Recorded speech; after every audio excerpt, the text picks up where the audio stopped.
ഇഷ്ടം മാത്രം അങ്ങാട് കത്തിക്കേറി വരുവാട്ടോ നമ്മുടെ ഇഷിത തോൽക്കാൻ തയ്യാറല്ല. ഇഷിത തിരികെ വീട്ടിലേക്കൊക്കെ വരുമ്പോൾ നമ്മുടെ ഇഷിതയുടെ അച്ഛൻ ചോദിക്കുന്നുണ്ട്, എന്തായാലും പോലെ പോലീസ് സ്റ്റേഷനിലെ കാര്യങ്ങൾ കേസൊക്കെ ക്ലോസ് ആയോ എന്ന് ചോദിക്കുമ്പോൾ നമ്മുടെ ഇഷിത പറയുന്നുണ്ട്, പോലീസ് സ്റ്റേഷനിൽ പോലീസ് കേസൊക്കെ ക്ലോസ് ചെയ്തു, പക്ഷേ ഞാൻ ഇവിടെ നിന്നും തുടങ്ങിയിട്ടേ ഉള്ളൂ എന്ന് പറയുന്നുണ്ട്. അതിന് നമ്മൾ കണ്ടു കാണും നമ്മുടെ ഇഷിത മഹേഷിനെതിരെ പരാതി കൊടുക്കുന്നുണ്ട്, തന്നെ ബലാത്സംഗം ചെയ്യാൻ ശ്രമിച്ചു എന്നൊക്കെ പറഞ്ഞിട്ട്. അപ്പൊ ഇഷിത പൊരുതാൻ തന്നെയാണ് ശ്രമം. അപ്പൊ മഹേഷ് ഇത്രയും നാളും തന്നെ ഉപദ്രവിച്ചതും ഈ ജയിലിലാക്കിയതും എല്ലാം തന്റെ അച്ഛനുൾപ്പെടെ ജയിലിലാക്കിയതെല്ലാം തന്നെ മനസ്സിലാക്കാതെ, സത്യങ്ങളൊന്നും മനസ്സിലാക്കാതെയാണെന്നല്ലോ. അപ്പൊ എന്തായാലും ഇഷിത തിരികെ മനസ്സിലാക്കിക്കാൻ, സത്യങ്ങൾ മനസ്സിലാക്കിക്കാൻ, തിരിച്ചൊരു ആഞ്ഞടിക്കാൻ തന്നെ തീരുമാനിച്ചിരിക്കുകയാണ് കേട്ടോ.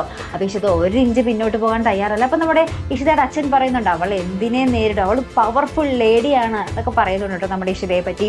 അപ്പുറത്ത് നമ്മുടെ മഹേഷിന്റെ അച്ഛൻ നമ്മുടെ മഹേഷിനോട് പറയുന്നുണ്ട്, ഈ ഒരു ഫ്ലാറ്റിൽ എല്ലാവർക്കും അവളെ പറ്റി നല്ലൊരു അഭിപ്രായമാണ്, അവൾ ഒരിക്കലും ഇങ്ങനെ ചെയ്യില്ലെന്നാണ് എല്ലാവരും പറയുന്നതെന്ന് പറയുമ്പോൾ നമ്മുടെ മഹേഷിന്റെ അമ്മ പറയുന്നുണ്ട്, എന്നാ പിന്നെ അവളെ ഇവന് കെട്ടിച്ചു കൊടുക്കുക എന്ന് പറയുന്നത് കേട്ടോ. എന്തായാലും ഇവർ തമ്മിൽ ഒന്നിക്കും, അത് നമുക്കറിയാം. അപ്പൊ എന്തായാലും അങ്ങനത്തെ കുറച്ച് എന്താ പറയാ രണ്ട് ഫാമിലിയും ഇങ്ങനെ കടുത്ത വാശിയിൽ നിൽക്കുന്ന കുറച്ച് രംഗങ്ങളാട്ടോ നമുക്ക് കാണുവാൻ സാധിക്കുന്നത്. അപ്പുറത്താണെങ്കിൽ നമ്മുടെ ചിപ്പിമോളോട് ഇങ്ങനെ നേഴ്സ് ചോദിക്കുന്നുണ്ട്, ഏറ്റവും കൂടുതൽ ഇഷ്ടം ആരെയാ മോക്ക് എന്ന് ചോദിക്കുമ്പോൾ നമ്മുടെ ചിപ്പിമോൾ പറയുന്നുണ്ട് ഡാഡി. പിന്നെ ആരാന്ന് നമ്മുടെ നേഴ്സ് ചോദിക്കുമ്പോൾ പിന്നെ പറയുന്നത് ഡോക്ടർ ഇഷിത എന്നാട്ടോ. അപ്പം അങ്ങനെയും കുറച്ച് കാര്യങ്ങളുണ്ട്. അപ്പം നമ്മുടെ ചിപ്പിമോള് വഴി എന്തായാലും നമ്മുടെ ഇഷിത നമ്മുടെ മഹേഷിൻ്റെ ഉള്ളിലേക്ക് കയറി പറ്റുമെന്നുള്ളൊരു കാര്യം 100% ഉറപ്പാണ്.